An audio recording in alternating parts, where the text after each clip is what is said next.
Assalamualaikum. Waalaikumsalam. Selamat pagi, silakan duduk. Bisa saya bantu?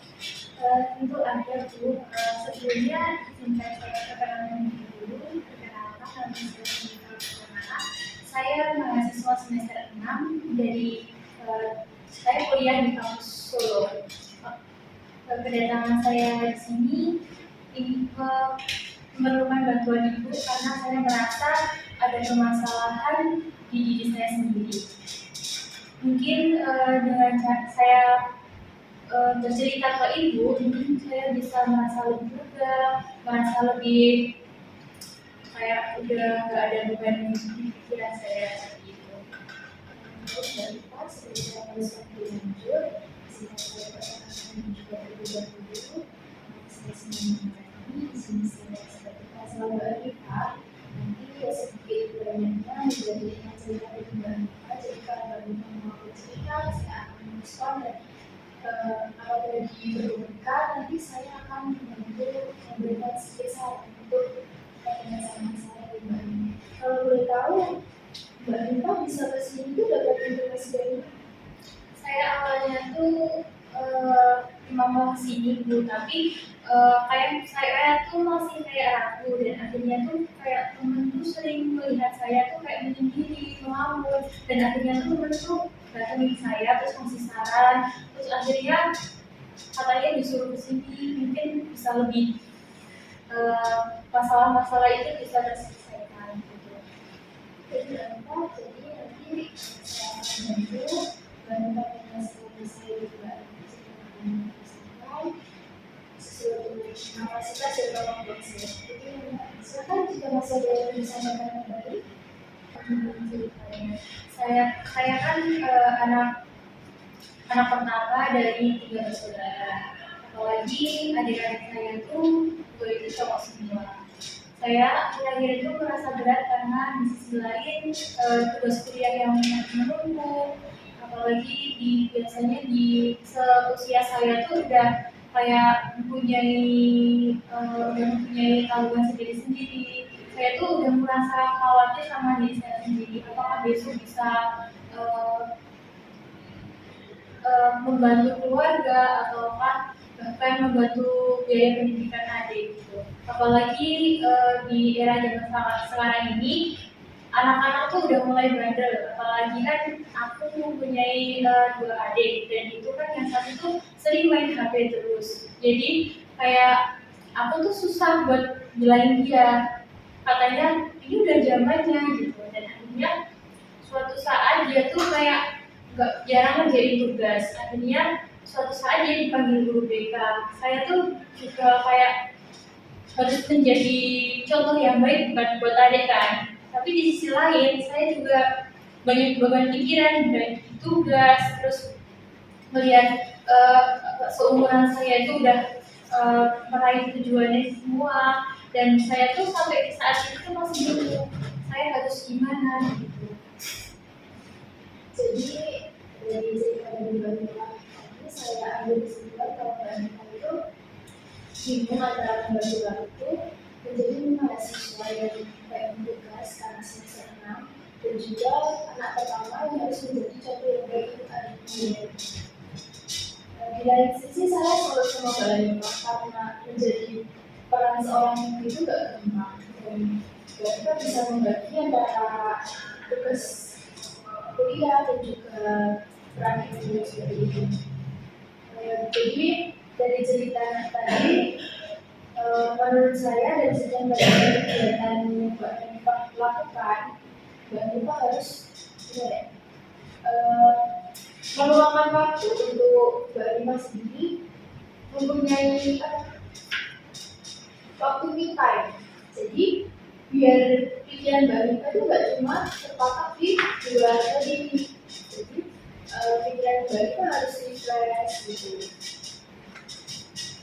Dan menurut data yang sudah saya lihat dari formulir yang Mbak Rifah berisi sebelum Mbak Rifah kesini, hobi Mbak Rifah itu menyanyi, ya? Iya. Dan dari situ Mbak Rifah bisa memilih waktu pas weekend mungkin itu main ke mall, terus karaoke di sana gitu. Terus saya yakin Mbak Eva jarang meluangkan waktu untuk itu. Iya Bu, saya merasa terakhir ini jarang, apalagi ini mendekati uas ya, jadi kayak nggak ada waktu buat ke mall, terus buat me time kayak gitu. Jadi saya lebih seringnya menyendiri sama melakukan.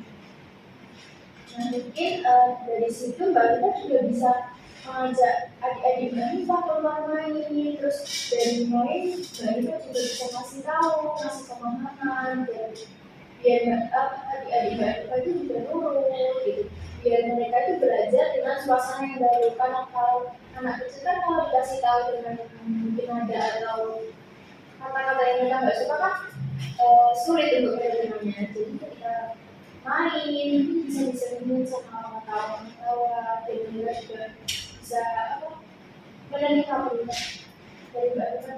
Baiklah, terima kasih Bu atas sarannya. Saya mungkin akan mengatur waktu lebih baik lagi, dan kalau untuk mengurangi khawatir saya terhadap bayangan-bayangan negatif itu bagaimana ya Bu solusinya?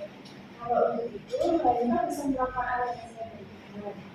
Pada saat Mbak Eva suatu saat cemas, Mbak Eva bisa menunjukkan hal positif yang mungkin Mbak Eva bisa lakukan dengan orang sekitar. Lalu Mbak Eva mengatur pernapasan dengan mengerti inhale dan mengerti exhale. Seperti itu ya. Terus itu nanti bisa membantu Mbak Eva lebih rileks dan bisa mengambil keputusan dengan pikiran yang jernih tanpa paksaan dari sekitar Mbak Eva seperti itu. Apakah hal tadi yang disebutkan Ibu itu efektif untuk mengatasi kecemasan saya, Bu? Kalau Mbak Eva itu, kita bisa coba lakukan sekarang. Nanti Mbak Eva nanti akan dan itu kata-kata yang saya ucapkan. Baik, sebelumnya Mbak Eva itu mulai itu ucapan yang saya sampaikan adalah kalau Mbak Eva berintas ke dada. Ketika mengatakan saya adalah pribadi yang kuat. Saya adalah pribadi yang kuat.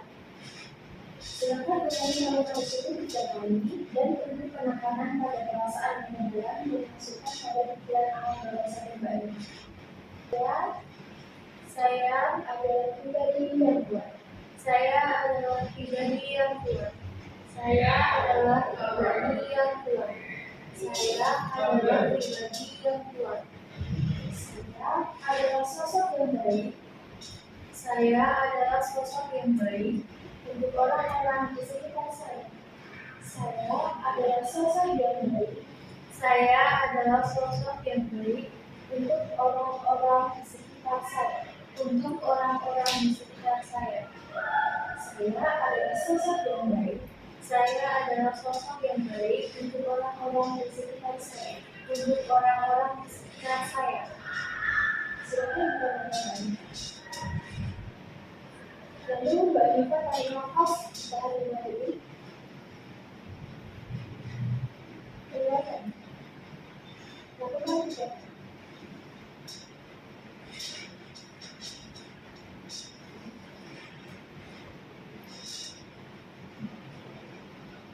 Dari instruksi yang sudah saya berikan tadi, sekarang perasaan Mbak Eva berbeda.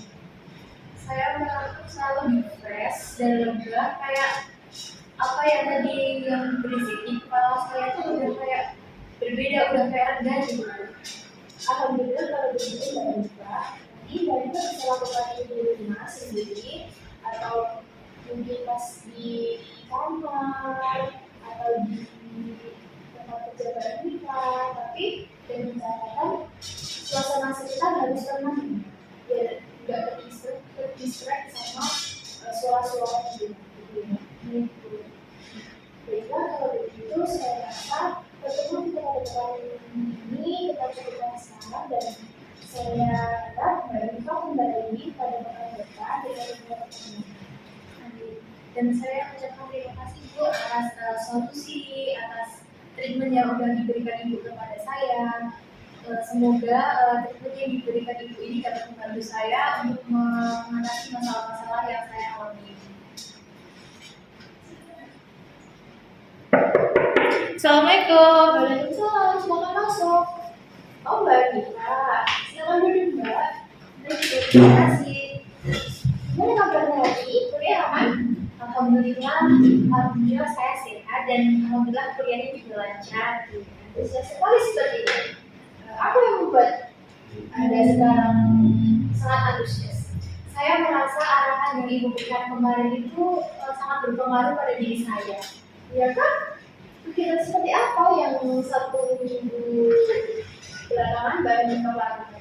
Saya mengatakan pada diri saya sendiri bahwa saya tuh hebat, saya punya support system, saya punya teman dan saya bisa menjadi contoh yang baik buat adik-adik saya. Kalau boleh tahu setelah Mbak Anita melakukan afirmasi positif pada diri Mbak Anita sendiri, Mbak Anita merasakan perubahan dari diri Mbak Anita itu seperti apa? Saya merasa banyak perubahan sih Bu. Contohnya saya bisa lebih disiplin membagi waktunya dan saya menjadi lebih dekat dengan keluarga terutama kepada adik-adik saya. Bagus sekali pengalaman Mbak Anita, tapi di sini saya juga akan memberikan sedikit masukan terkait kegiatan yang sudah Mbak Anita lakukan sebagai bentuk evaluasi. Jadi walaupun itu biasanya berikan evaluasi, tetapi jangan sampai membuat Mbak Anita merasa langsung puas dengan hasilnya. Mbak Anita boleh lakukan itu ketika Mbak Anita tiba-tiba cemas atau tiba-tiba panik atau tiba-tiba apa ya, nggak bisa mengontrol emosi, itu bisa dilakukan juga. Selain itu juga saya harap hubungan Mbak Anita sama keluarga semakin dekat, terutama untuk adik-adik Mbak Anita, dan jangan lupa beri juga pemahaman kepada adik-adik Mbak Anita untuk selalu menuruti tidak cuma apa yang ada di Mbak Anita juga, tapi juga menuruti perintah dari orang tua. Seperti itu ya. Dan mungkin cara ini juga bisa Mbak Anita terapkan ke kedua orang tua Mbak Anita supaya mereka juga sadar kalau peran Mbak Anita di keluarga Mbak Anita itu juga berat. Tujuannya untuk menyadarkan Mbak Anita kalau mereka juga berperan dalam mendidik anak-anak terutama pada diri.